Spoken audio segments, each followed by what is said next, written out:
আসসালামু আলাইকুম প্রিয় সুধী, আমি আর আমার কাকা দুজনেই দেখতে পাচ্ছেন বাক্স থেকে মৌমাছির মধু সংগ্রহ।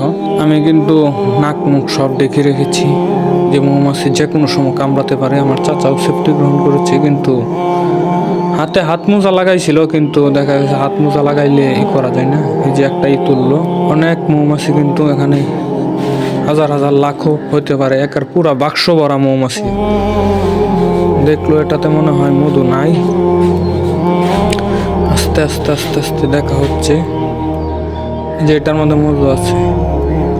এটাতে তিনি ফু দিয়ে নিচ্ছেন। ফু দেওয়ার পরে আর কি তারা সরে যাবে। তারপর আপনার এটা কেটে আর কি রাখা হবে, পরে মধু সংগ্রহ করা হবে।